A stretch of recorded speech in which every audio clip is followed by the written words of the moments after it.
Sekali lagi ya.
Cek.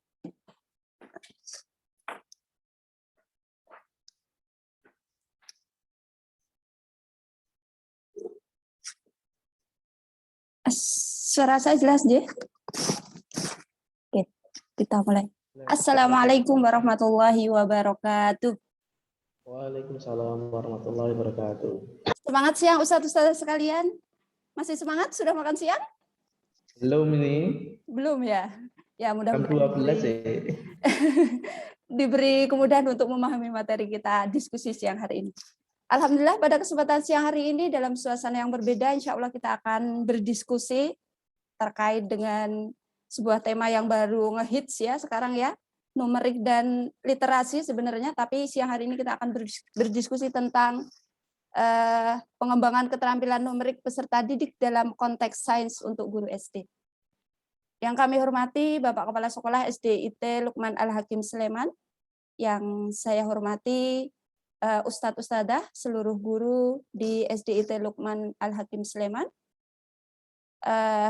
Izinkan saya kesempatan siang hari ini akan memandu diskusi terkait tema menarik kita siang hari ini dan dihadiri oleh narasumber yang sangat jauh di lantai 1 akan berbagi ilmunya hasil dari BIMTEK terkait dengan numerasi. Ustadz Ustadzah sekalian, acara yang pertama hari ini adalah pembukaan, kemudian yang kedua adalah sambutan dari Bapak Kepala Sekolah, yang ketiga adalah materi inti, kemudian ada diskusi dan kita tutup dengan doa kafaratul majelis. Baik Ustadz Ustadzah, untuk menambah keberkahan dan kemudahan dalam kita menuntut ilmu siang hari ini, mari bersama-sama kita membaca basmalah bersama. Bismillahirrahmanirrahim.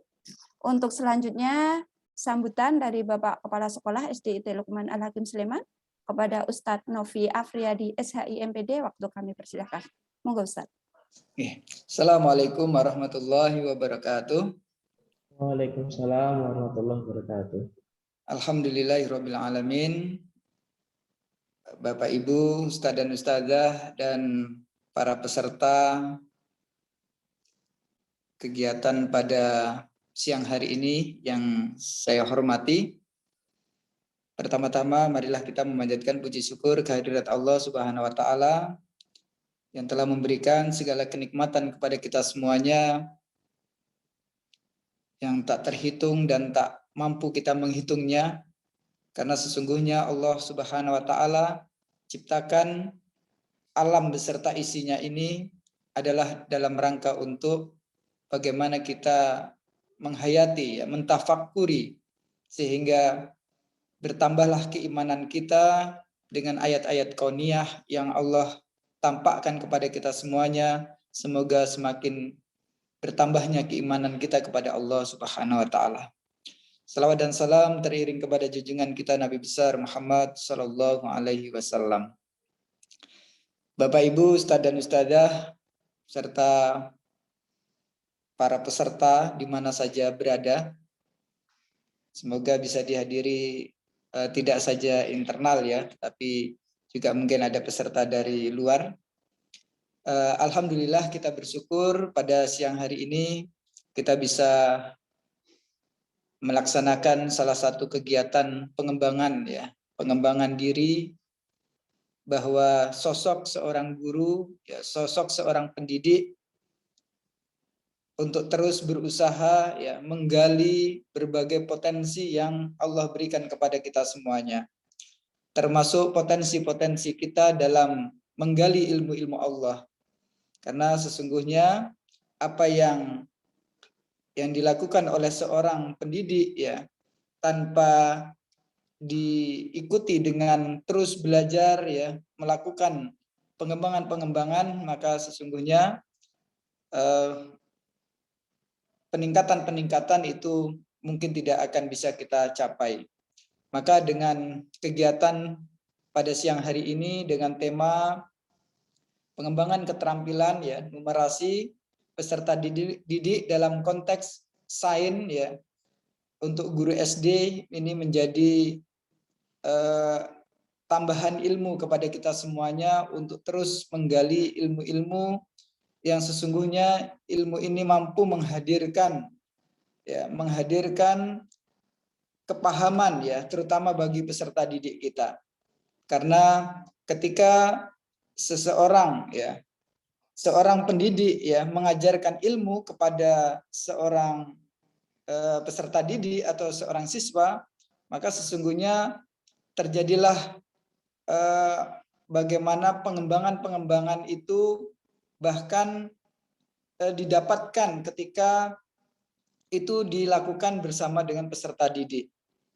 Karena tidak salah ya, kadang kita melihat ada seorang siswa atau peserta didik itu jauh lebih paham dan memiliki ide-ide besar ya terhadap pengembangan keterampilan. Maka disinilah adanya sinergitas ya antara seorang pendidik dengan seorang siswa, sehingga pengembangan itu bisa terus dilakukan. Dan saya mengucapkan ya jazakumullah khairan katsira kepada Bapak Ibu peserta pelatihan pada siang hari ini, dan terkhusus kepada Ibu narasumber kita ya, Ibu Nitya Nur Wilujeng SPD. Mudah-mudahan ilmu pengalaman ya yang beliau nanti sampaikan bisa memberikan inspirasi kepada kita, memberikan motivasi kepada kita untuk terus belajar ya. Karena dengan belajar inilah kita akan dimudahkan, ilmu diberikan kepahaman kepada kita, sehingga kita semuanya menjadi seorang pendidik yang mampu tidak saja memahami ilmu tetapi mampu mengaplikasikan ilmu itu dalam kehidupan sehari-hari, terutama bagi peserta didik kita. Ya, selamat belajar kepada Bapak Ibu guru-guru semuanya. Mudah-mudahan apa yang kita bahas pada kesempatan siang hari ini memberikan keberkahan kepada kita semuanya. Assalamualaikum warahmatullahi wabarakatuh. Waalaikumsalam warahmatullahi wabarakatuh. Terima kasih kami ucapkan kepada Bapak Kepala Sekolah yang telah memberikan sambutan sekaligus motivasi kepada kita dalam sesi belajar kita siang hari ini. Baik Bapak Ibu, saudara sekalian, langsung saja sesi selanjutnya adalah pemaparan materi, namun sebelumnya kita akan menyaksikan terlebih dahulu sebuah video yang tadi sudah diputar, tapi yang baru masuk semoga bisa melihat terlebih dahulu.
Oke, baik. Bapak Ibu sudah menyaksikan beberapa kali putaran video terkait materi kita siang hari ini. Bagaimana konsep numerasi, mengapa numerasi penting, bagaimana hubungan numerasi dengan pembelajaran matematika, bagaimana numerasi dalam pembelajaran sains, dan bagaimana pengembangan soal asesmen numerasi. Ini akan dipaparkan oleh beliau, Ibu Ustadzah Nitya Nurwilujeng SPD. Untuk selanjutnya waktu saya serahkan sepenuhnya. Monggo Ustadzah. Baik, terima kasih Ustazah. Masuk nggak suara saya? Masuk Ustadzah. Bismillahirrahmanirrahim. Assalamualaikum warahmatullahi wabarakatuh. Waalaikumsalam warahmatullahi Waalaikumsalam wabarakatuh. warahmatullahi wabarakatuh.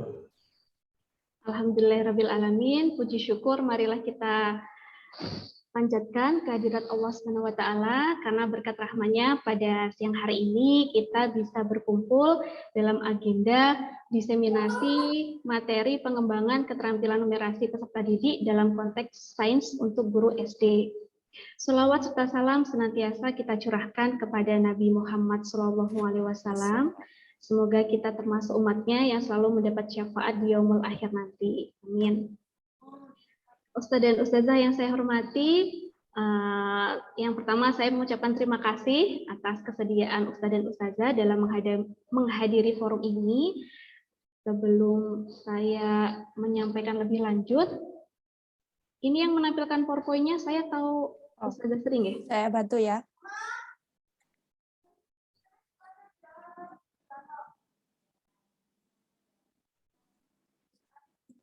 Sudah kelihatan? Sudah kelihatan belum Ustazah? Sudah Ya. Oke, baik. Bentar. Belum di slide show. Ya.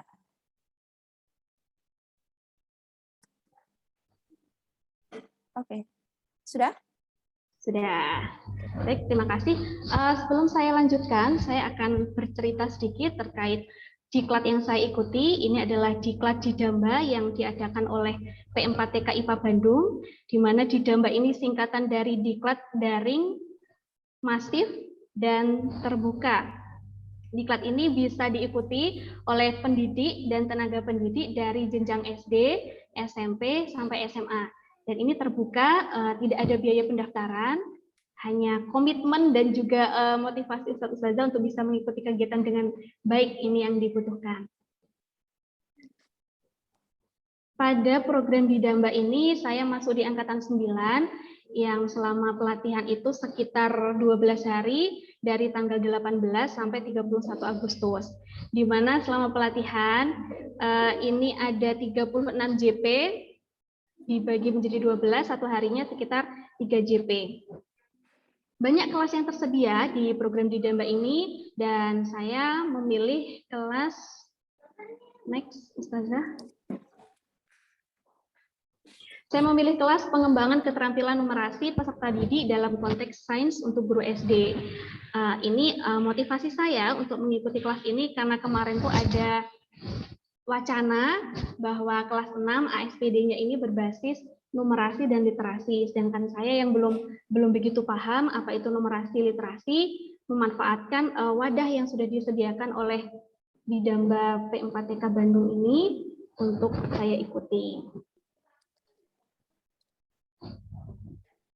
Nah, ini adalah kelas yang saya ikuti karena full 100% daring, jadi semua materi, semua tugas, LK, video itu masuknya di LMS. Ada 3 sesi. Sesi pertama ini kita belajar terkait numerasi, kedua terkait pembelajaran numerasi, yang ketiga terkait asesmen numerasi. Sekarang saya sudah sampai di tahap diseminasi dan ini wajib saya informasikan ke teman sejawat karena memang salah satu programnya itu adalah melakukan diseminasi.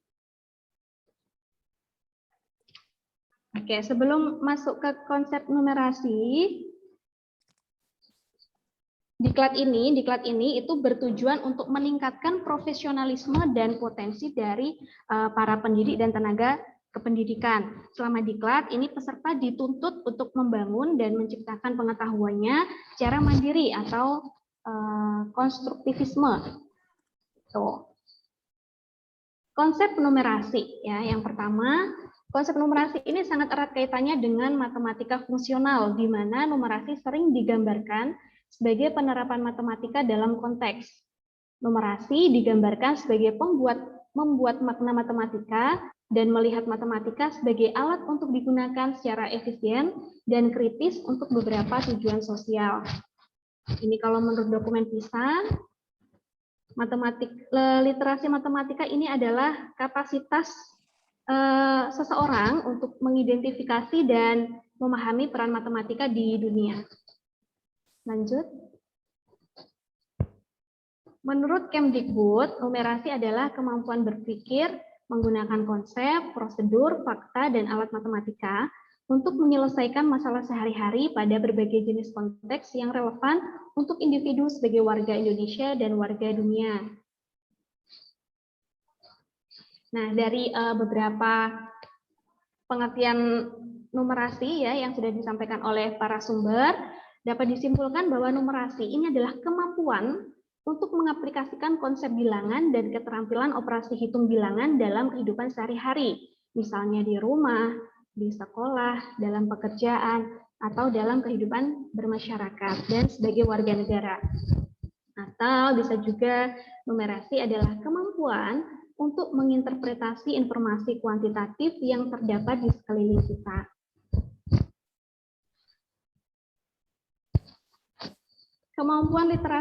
Kemampuan numerasi ini ditunjukkan dengan kenyamanan terhadap bilangan dan cakap menggunakan keterampilan matematika secara praktis untuk memenuhi tuntutan kehidupan. Kemampuan ini juga merujuk pada apresiasi dan pemahaman informasi yang dinyatakan secara matematis, misalnya dalam bentuk grafik, bagan, dan tabel. Mengapa sih numerasi itu penting? Bayangkan bila kita pergi ke pasar membawa cukup uang tetapi tidak tahu caranya berhitung. Kita mempunyai sebidang lahan tanah yang subur, tetapi kita tidak tahu nilai tanahnya dan melepasnya begitu saja ketika ada yang menawarnya. Seorang kepala desa berpidato dan menyebutkan angka yang bermacam-macam, mulai dari jumlah anak, jumlah lulusan, sampai dengan anggaran desa. Tetapi kita tidak tahu dan tidak mengerti apa hubungan semua angka-angka itu dengan hidup kita dan pajak yang kita sudah bayar. Nah, menurut Andreas, kemampuan numerasi yang baik ini merupakan perlindungan terbaik terhadap angka pengangguran, penghasilan yang rendah, dan kesehatan yang buruk. Keterampilan numerasi ini dibutuhkan dalam semua aspek kehidupan, baik di rumah, di pekerjaan, maupun di masyarakat. Kemampuan numerasi tidak saja berdampak bagi individu, tetapi juga terhadap masyarakat, serta bangsa dan negara. Kemampuan numerasi memberikan kontribusi yang nyata terhadap pertumbuhan sosial, ekonomi, dan kesejahteraan bagi individu atau masyarakat. Nah, ini adalah hasil PISA untuk negara Indonesia.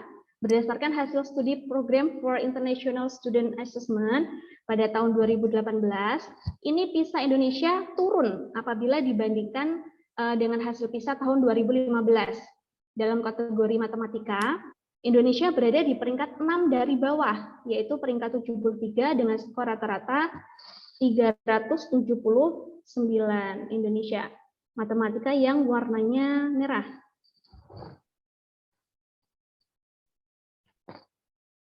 Nah, apa yang Ustadz dan Ustazah dapat simpulkan dari hasil PISA ini dengan kondisi Indonesia?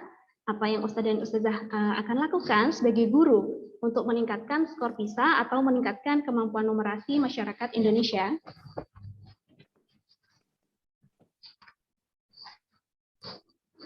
Next, Oke. Kemampuan numerasi ini menjadi kemampuan dasar yang wajib dikuasai oleh seluruh warga negara dan menjadi indikator kemajuan bangsa. Hasil PISA Indonesia menunjukkan pada aspek numerasi posisi Indonesia masih sangat jauh di bawah negara-negara lain. Oleh sebab itu, ini menjadi tanggung jawab kita sebagai pendidik bagaimana dapat membantu menyiapkan peserta didik kita menjadi numeret. Numeret ini orang yang memiliki kemampuan numerasi.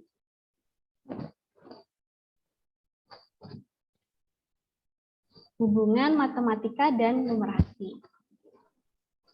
Numerasi ini bukan sinonim dari matematika sekolah, tetapi keduanya saling berhubungan. Semua numerasi ini terhubung dengan beberapa konsep matematika. Jadi matematika sekolah ini memiliki peran yang penting dalam mengembangkan kemampuan numerasi seseorang. Numerasi dalam pembelajaran matematika. Latar belakangnya, untuk menjadi seorang numeret, seseorang harus menguasai pengetahuan matematika.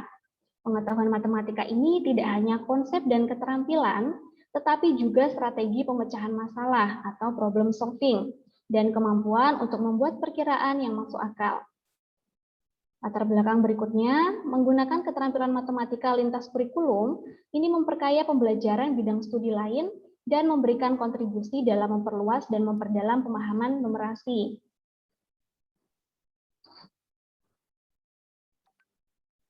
Oke, selain konsep, selain fakta, teori, kita harus mampu ya menguasai problem solving, dan ini kenapa problem solving ini penting. Pentingnya pemecahan masalah atau problem solving dalam pembelajaran matematika ini berasal dari keyakinan bahwa matematika pada dasarnya adalah tentang penalaran, bukan menghafal. Problem solving ini memungkinkan peserta didik untuk mengembangkan pemahaman dan menjelaskan proses yang digunakan untuk sampai pada solusi, bukan mengingat dan menerapkan serangkaian prosedur. Problem solving dalam matematika mendukung pengembangan kemampuan untuk berpikir kreatif, kritis, dan logis, kemampuan untuk menyusun dan mengatur, kemampuan mengolah informasi, dan keterampilan untuk memecahkan masalah yang membantu mereka untuk menyelidiki dan memahami dunia. Apa sih sebenarnya masalah atau problem? Charles dan Lester ini mendefinisikan masalah matematika ini sebagai tugas, di mana orang yang menghadapinya ingin atau perlu menemukan solusinya. Orang tersebut tidak memiliki prosedur yang tersedia untuk menemukan solusi, dan orang tersebut harus berusaha untuk menemukan solusi.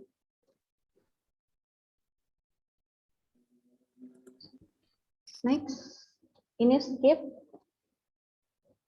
Nah, tipe-tipe masalah atau problem ini ada 4. Yang pertama adalah proses, ya proses. Ini adalah tipe masalah matematika yang lebih memerlukan proses pencarian solusi dibandingkan dengan prosedur penghitungan. Contoh, ada soal, pada sebuah pertunjukan udara, 8 penerjun payung dilepaskan dari sebuah pesawat. Setiap penerjun payung terhubung ke penerjun payung lainnya dengan pita terpisah. Berapa banyak potongan pita yang digunakan dalam aksi terjun payung tersebut? Nah, ini peserta didik ditantang untuk bisa berpikir tingkat tinggi. Yang kedua, tipe masalah translasi. Meliputi 1 atau 2 langkah soal cerita yang biasanya ditemukan dalam buku teks. Contoh, Rian melakukan lari sejauh 2 km dalam waktu 15 menit. Pada kecepatan ini, berapa lama yang dibutuhkan Rian untuk berlari sejauh 10 km? Nah, ini adalah tipe masalah berupa translasi. Setelah peserta didik diberikan materi, terus peserta didik mengerjakan latihan soal yang bentuknya adalah ini ya, penerapan dari materi yang sudah diberikan. Jadi tidak ada tantangannya kalau yang translasi. Next. Yang ketiga, tipe masalah aplikasi. Ini pemecahan masalah terapan yang menarik bagi peserta didik, dapat meningkatkan apresiasi mereka terhadap matematika. Contohnya, berapa yang harus dibayar sekolah untuk listrik yang digunakan dalam 1 tahun? Berapa rata-rata biaya listrik per bulannya? Tipe masalah yang keempat, ini berupa teka-teki. Terkadang sulit untuk mengidentifikasi strategi apa yang digunakan untuk memecahkan teka-teki yang diberikan. Biasanya melibatkan proses matematika, seperti visualisasi, analisis, dugaan, dan pengujian. Contoh soalnya, sebelumnya Contoh soalnya, dapatkah Anda menghubungkan semua titik menggunakan 4 buah garis lurus tanpa mengangkat pensil dari kertas? Itu tipe masalah, tipe problem. Next.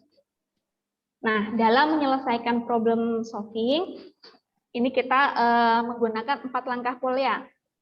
Polya ini bacanya Polya apa Polya ya? Nanti Ustadz minta tolong dibenerin. Polya ini adalah ahli matematika, di mana ada 4 langkah nih dalam menyelesaikan problem solving. Yang pertama adalah kita harus memahami masalah. Ketika peserta didik memahami suatu masalah, mereka lebih mungkin untuk menerima masalah dan mengabdikan diri untuk menemukan solusinya. Yang kedua, dengan menyusun rencana pemecahan masalah. Ini kita memilih strategi pemecahan masalah yang tepat. Ketiga, menjalankan rencana pemecahan masalah. Ini mengembangkan proses penyelesaian masalah secara rinci ya, tanpa menghapus kesalahan atau solusi parsial. Keempat, merefleksikan masalah. Ini merefleksikan proses pemecahan masalah dan berpikir strategi solusi lain yang tepat. Kalau misalnya dalam matematika, ketika memahami masalah, kita sering nih menuliskan diketahui. Ya. Jadi kita pahami dulu masalahnya itu apa sih dengan cara menulis diketahui. Apa yang ditanyakan. Nah itu kita sudah masuk ke tahap memahami masalah. Next. Oke, ada contoh soal. Freddy memberikan setengah dari kelerengnya untuk Tony, lalu dia memberikan 5 buah kelerengnya dari sisanya untuk Dani. Sekarang Freddy memiliki 6 buah kelereng.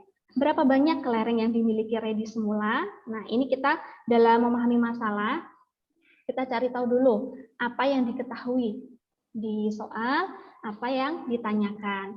Yang kedua, kita susun rencana pemecahan masalah. Ini contohnya menggunakan strategi mundur. Yang ketiga, menjalankan rencana. Ya, menjalankan rencana ini adalah eksekusi dari strategi yang sudah kita tentukan di level 2 ini. Kelereng yang dimiliki Freddy sekarang itu 6. Kelereng sebelum diberikan kepada Dani berarti 6 ditambah 5 sama dengan 11. Nah, 11 ini adalah setengah dari yang dimiliki Freddy setelah diberikan kepada Tony. Kelereng yang diberikan kepada Tony ini adalah 11, setengah dari jumlah kelereng yang dimiliki Freddy di awal. Sehingga kelereng yang dimiliki Freddy di awal itu adalah 2 kali 11 sama dengan 22. Langkah yang terakhir ini merefleksikan masalah. Kita kembali lagi ke masalah dan ini dibiasakan tetap ada ya karena sering dilupakan. Kita kembalikan lagi nih, oh jawabannya 22. Kita cek yuk, misal kelereng Freddy semula 22. Dia memberikan 5 buah kelerengnya, Freddy memberikan setengah dari kelerengnya untuk Tony. Ya, berarti kan setengahnya itu 11 kelereng, sisanya 11.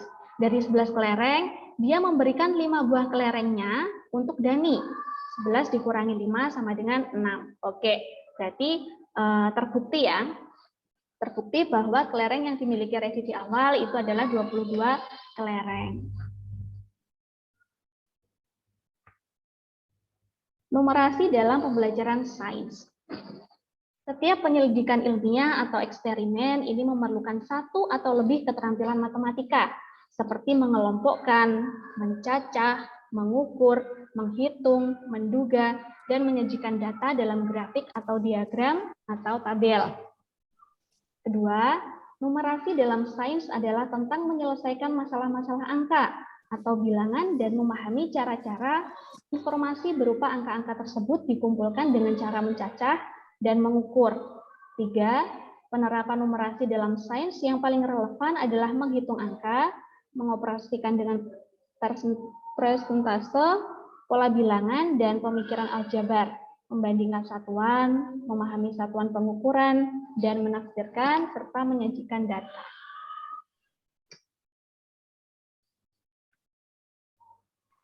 Kemampuan numerasi dalam sains ada 4, pemahaman, kefasihan, penalaran, dan pemecahan masalah. Next. Nah, Bagaimana kita dalam mengembangkan numerasi dalam pembelajaran IPA? Yang dapat dilakukan oleh peserta didik, ini yang pertama menafsirkan data dalam tabel atau grafik. Kedua, mengidentifikasi informasi dalam teks dan menyajikannya dalam sebuah tabel.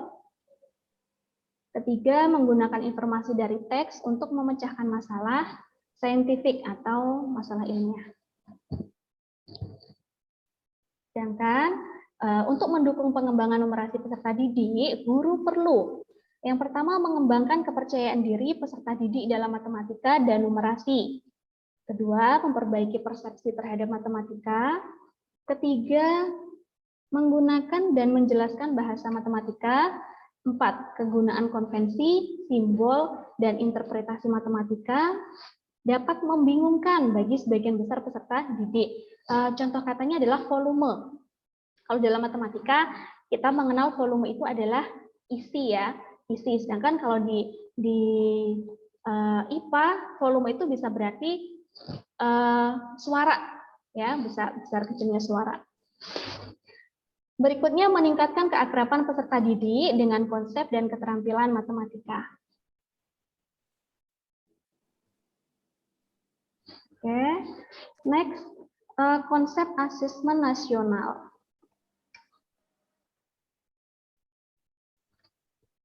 Ada 3 instrumen AN ya. Yang pertama adalah AKM, kedua survei karakter, ketiga survei lingkungan belajar. AKM ini yang diukur adalah hasil belajar kognitif peserta didik dalam bentuk literasi dan numerasi. Yang kedua survei karakter ini mengukur hasil belajar non kognitif untuk menjadi peserta didik yang memiliki profil pelajar Pancasila berupa sikap, nilai-nilai atau value dan kebiasaan. Ketiga, survei lingkungan belajar ini mengukur kualitas pembelajaran dan iklim sekolah yang menunjang pembelajaran, bisa berupa sarana dan prasarana sekolah. Nah, yang kita pelajari hari ini itu fokusnya yang di AKM numerasi. Isu kunci asesmen. Asesmen memungkinkan guru untuk memantau keefektifan pembelajaran. Asesmen memungkinkan guru untuk mengubah program pembelajaran numerasi jika diperlukan. Berdasarkan hasil asesmen, guru dapat mengubah pembelajaran dan tugas-tugas yang disesuaikan dengan kemampuan peserta didik. 3. Asesmen mengidentifikasi peserta didik yang mengalami kesulitan dan memerlukan bantuan. Tes ini akan mengungkap peserta didik yang mengalami kemajuan sangat memuaskan, dan membutuhkan bantuan. Keempat, ada banyak cara yang dapat dilakukan guru untuk menilai kemampuan numerasi peserta didik, misalnya dengan observasi, dengan tes, memeriksa sampel tugas, menganalisis kesalahan, dan melakukan wawancara diagnostik. Yang kelima, beberapa bentuk asesmen diperlukan pada tingkat sistem pendidikan. Tes ini digunakan untuk memantau dan melaporkan pencapaian standar di seluruh sekolah.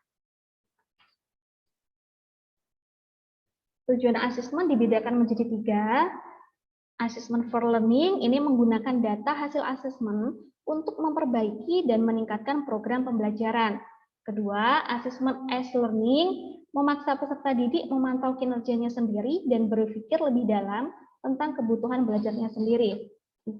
Asesmen of learning menilai pencapaian keseluruhan peserta didik terhadap tujuan, sasaran, dan standar kurikulum. Kita jika ingin melakukan asesmen harus kita putuskan dulu jenis asesmennya yang tepat itu apa. Pendekatan asesmen dalam domain numerasi. Yang pertama adalah observasi ya. Ketika observasi ini bisa dilakukan di saat pembelajaran. Yang diobservasi ini bisa berupa pemahaman terhadap materi, terus keterlibatan dalam mengerjakan tugas, saat peserta didik berani menjawab atau mengajukan pertanyaan, seperti itu. Daftar cek. Yang kedua adalah daftar cek. Daftar cek ini berisi daftar periksa, berisi ringkasan konsep, pengetahuan, dan keterampilan. Yang ketiga, memeriksa sampel pekerjaan siswa. Ini dengan sampel tugas ya, bisa berupa buku latihan, PR, hasil ulangan. Kelima ada analisis kesalahan. Ini keempat tes ini dikembangkan sesuai dengan tujuan pembelajaran, di mana tes yang ideal ini dimulai dari soal yang mudah terlebih dahulu. Kelima ada analisis kesalahan untuk memeriksa detail jenis kesalahan peserta didik. Keenam ini wawancara diagnostik. Ini untuk membantu pemahaman, memantau pemahaman terhadap topik tertentu. Dan wawancara diagnostik ini adalah cara ampuh untuk mengungkap tidak hanya sekedar pengetahuan peserta didik, tetapi juga kualitas pemikirannya. Asesmen keterampilan problem solving yang perlu diperhatikan. Penilaian kemampuan numerasi peserta didik harus meliputi penilaian kemampuan peserta didik dalam menginterpretasi dan menyelesaikan soal-soal rutin dan non-rutin. Apa bedanya? Soal rutin ini adalah soal yang menunjukkan cukup jelas operasi matematika apa yang digunakan untuk mendapatkan jawaban. Sedangkan untuk soal non-rutin ini adalah soal yang lebih menantang karena prosedur untuk memperoleh jawaban tidak jelas. Jadi peserta didik menganalisis sendiri apakah ini nanti hasil operasinya bisa berupa penjumlahan, pengurangan, dan sebagainya. Penilaian kemampuan pemecahan masalah peserta didik. Guru tidak hanya melihat jawaban akhir peserta, tetapi melihat cara dan strategi mendapatkan jawaban tersebut. 2. Soal yang dibuat menggunakan masalah-masalah kehidupan nyata yang dapat mengungkap kualitas berpikir siswa dan fleksibilitas siswa dalam memilih strategi dan cara pemecahan masalah. 3. Wawancara individu merupakan metode yang paling tepat untuk menilai keterampilan problem solving peserta didik. Hal yang perlu dicek, ini skip aja, Us. Skip. Nah, rubrik penilaian keterampilan problem solving ini memuat 4 komponen ya. Yang pertama adalah tugas yang berhasil diselesaikan. Terus kedua adalah terkait pemahaman materi. Ketiga itu adalah strategi dalam penggunaan strategi. Keempat ini adalah solusi atau hasil pekerjaannya. Jadi memuat 4 penilaian.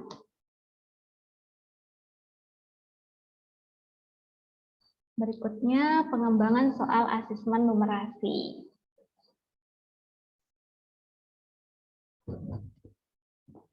Oke, AKM ya, AKM ini merupakan penilaian kemampuan minimum yang dilakukan kepada peserta didik. Kemampuan minimum yang dimaksud adalah kemampuan paling dasar yang harus dimiliki oleh peserta didik pada jenjang tertentu. Kemampuan dasar tersebut dalam hal ini meliputi literasi membaca dan numerasi.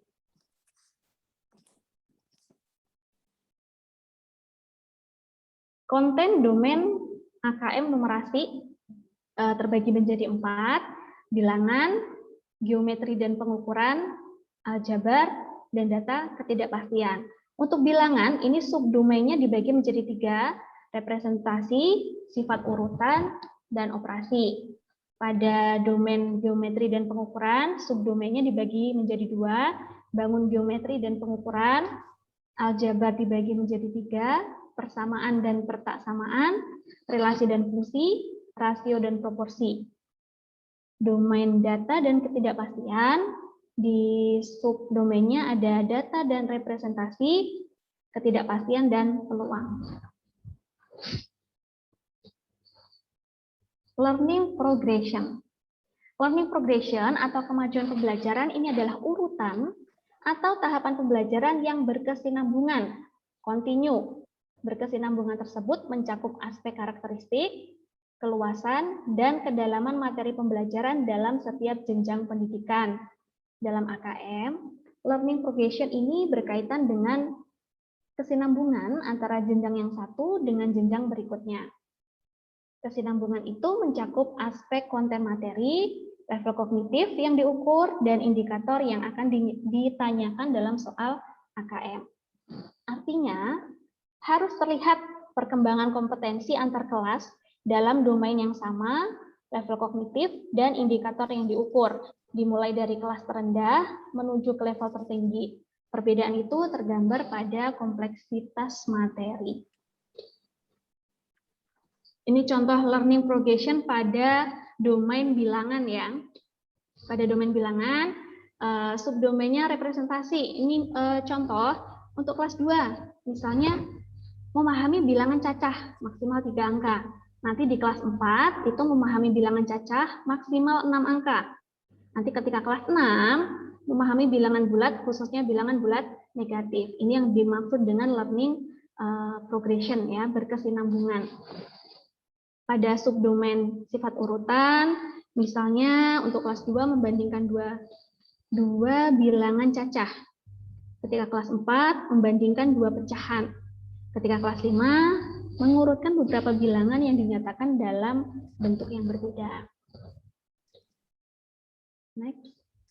Terus Nitya, masih berapa slide? Oke. Ini sebenarnya saya bingung mau menyampaikannya bagaimana karena memang pelatihannya selama 12 hari. Ini saya rangkum menjadi 55 slide. Mungkin slide. Nah, ini penting. Oh ya boleh. Oh ya boleh. Nanti insya Allah baik dari materi maupun PPT nanti saya sharing ke Ustadz dan Ustazah. Ustadz dan Ustazah bisa mempelajarinya secara mandiri. Konteks soal AKM numerasi. Ini ada 3. Yang pertama adalah personal, ya fokusnya adalah aktivitas seseorang atau keluarganya atau kelompoknya. Jenis-jenis konteksnya adalah hal-hal yang berkaitan dengan persiapan makanan, belanja, permainan, kesehatan pribadi, transportasi, dan lain sebagainya. Juga mencakup hobi, cita-cita, dan cara seseorang dalam melakukan pekerjaan. Konteks ini mengharapkan peserta didik dapat mengenali peran matematika dalam kehidupan pribadi mereka. Contoh soalnya, next. Nah, contoh yang konteks personal, sebuah restoran pizza ini menyajikan 2 pizza bundar dengan ketebalan yang sama dalam ukuran yang berbeda. Yang lebih kecil memiliki diameter 30 cm dengan harga 30 mata uang negara mana ini? Yang lebih besar memiliki diameter 40 dengan harga 40 Z. Anissa hendak membeli sebuah pizza. Pizza manakah yang harus dibeli jika Anissa menginginkan keuntungan lebih? Jelaskan alasannya. Nah, soal di atas ini menanyakan pilihan pizza yang harus dibeli yang lebih memberikan keuntungan. Di sini peserta didik memposisikan diri sebagai Anissa, yaitu seorang pribadi yang sedang menyelesaikan masalah pribadinya. Dalam hal ini Anissa memesan makanan. Oleh karena itu soal ini termasuk dalam konteks personal. Konteks yang kedua, sosial budaya. Masalah konteks ini masalah komunitas atau masyarakat, baik secara lokal maupun daerah, nasional maupun global. Meliputi sistem pemungutan suara, transportasi publik, pemerintahan, kebijakan publik, dan lain sebagainya. Contoh soalnya, next.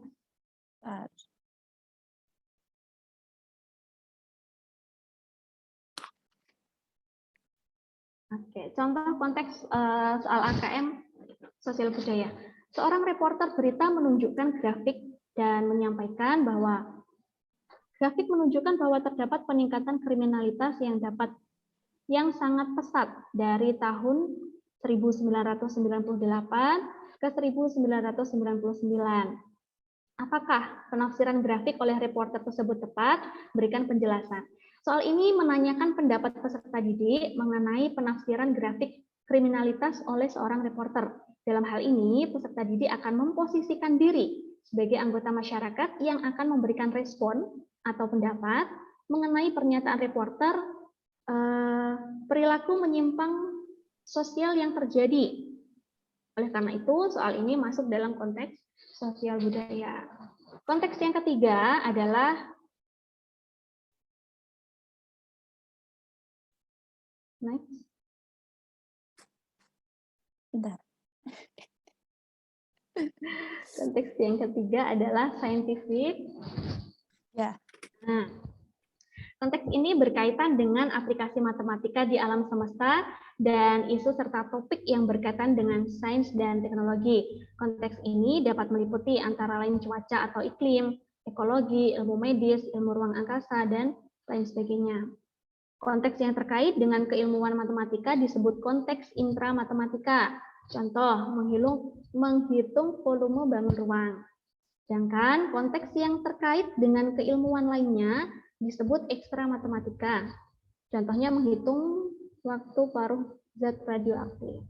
Ini kalau untuk kelas jenjang SD kayaknya belum begitu dalam. Contoh soalnya, zat 48, skip aja, level kognitif, AKM numerasi. Level 1 adalah knowing, 2 applying, 3 reasoning. Next.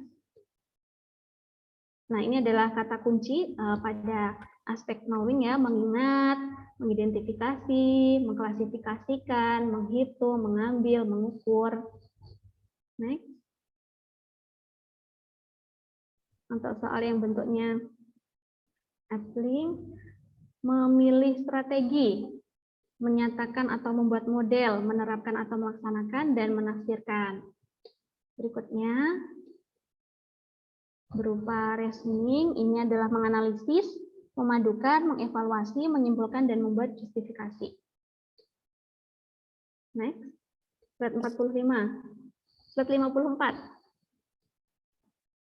Oke, untuk soal AKM ya, ada pilihan ganda kompleks, yang ketiga bentuknya menjodohkan, keempat isian dan jawaban singkat, kelima isi dan uraian. Oke, finish. Terima kasih Ustadz dan Ustazah. Semoga apa yang saya sampaikan, bentar masih slide 55. Oh ya. Semoga apa yang saya sampaikan ini bisa bermanfaat dalam meningkatkan kompetensi kita sebagai pendidik dan bisa memberikan dampak yang baik bagi peserta didik, khususnya di LHS. Yakinlah bahwa dunia ini memerlukan generasi yang cerdas, berbudi pekerti luhur, dan saya yakin Ustadz Ustazah sedang mengusahakan hal tersebut. Sekian, wassalamualaikum warahmatullahi wabarakatuh.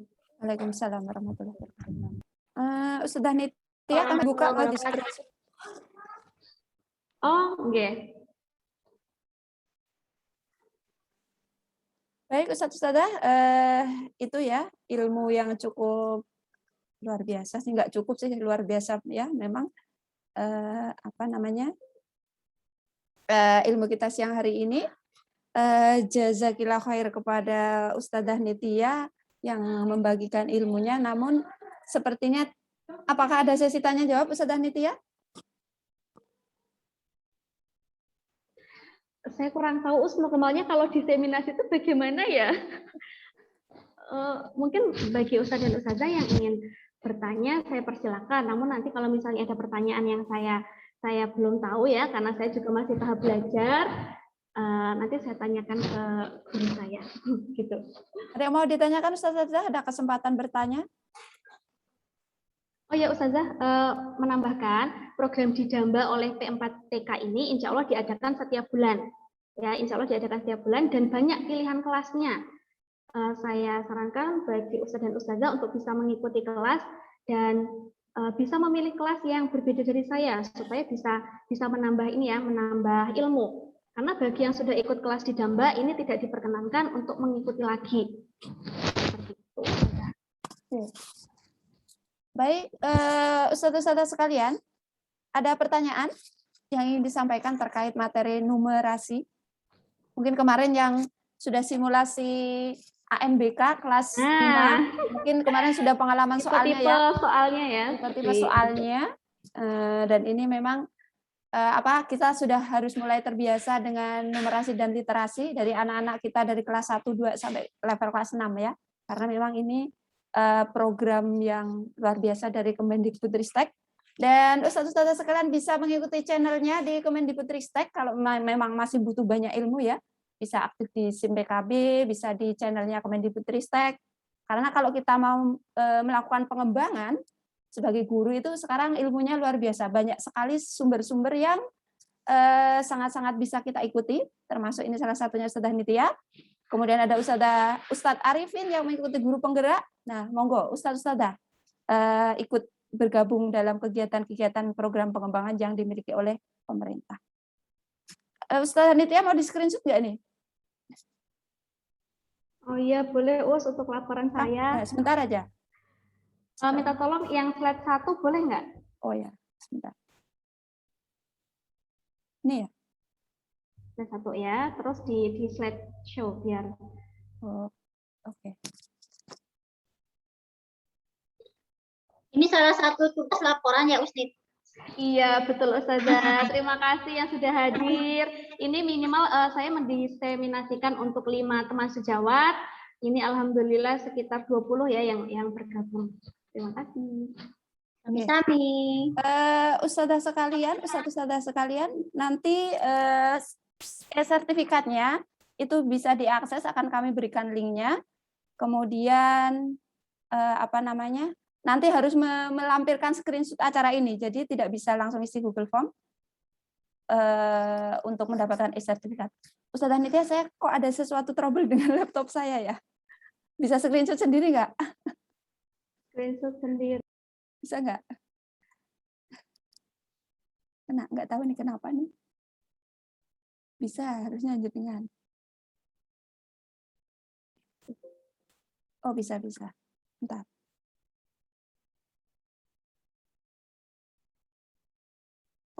Nitya dibuka dulu kameranya. Saya sudah siap screenshot. Nanti kalau kurang bagus diulang sendiri ya. Ya.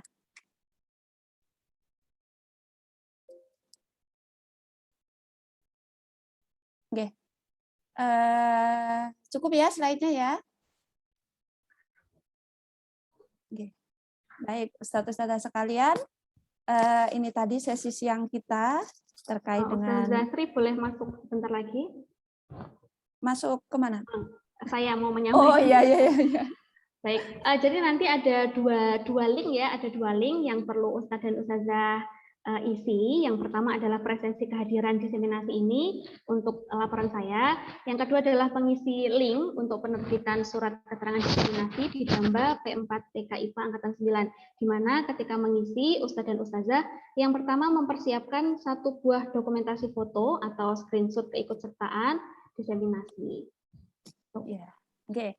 Nanti untuk linknya saya share di grup tematik ya, sekalian saya sampaikan screenshot-nya untuk bisa mendapatkan sertifikatnya. Begitu nggih. Ustazah Nasirah nanti saya kirim di grup tematik nggih. Baik, Ustadzah sekalian, jazakumullah khairan katsir untuk forum kita siang hari ini, mudah-mudahan bermanfaat dan mudah-mudahan ini menginspirasi kepada yang lain. Kalau ada ilmu yang bisa kita bagikan kepada teman-teman sejawat itu luar biasa dan menjadi amal jariah. Jadi monggo kalau ada kesempatan ikut pelatihan dan sebagainya, ada ilmunya, nanti kita sharingkan bersama seperti ini. Ya Ustaz Arin ya, kita buat forum diskusi seperti ini ya, untuk membagi ilmu. Oke. Baik Ustaz-ustazah sekalian, kalau tidak ada pertanyaan, kita cukupkan forum siang hari ini. Mudah-mudahan bermanfaat. Dari saya, Ustazah Nitya, mohon maaf bila banyak kekurangan dalam forum ini. Sampai bertemu lagi insya Allah. Untuk tema selanjutnya adalah dari Ustadz Arifin terkait guru penggerak. Kita cukupkan dengan membaca hamdalah, istighfar, dan doa penutup majelis. Alhamdulillahirrahmanirrahim. Astaghfirullahaladzim. Subhanakallahumma wa bihamdika asyhadu alla ilaha illa anta astaghfiruka wa atubu ilaik. Saya akhiri. Wassalamualaikum warahmatullahi wabarakatuh. Waalaikumsalam warahmatullahi wabarakatuh. Jazakumullah khairan katsir semuanya Ustaz-ustazah. Makasih Ustazah. Assalamualaikum.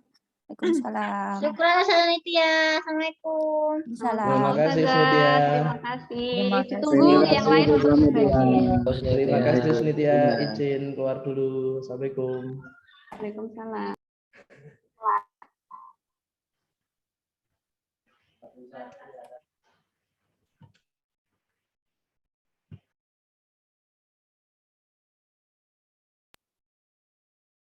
Terima kasih Ustazah sudah memberikan forum. Saya izin pamit. Assalamualaikum.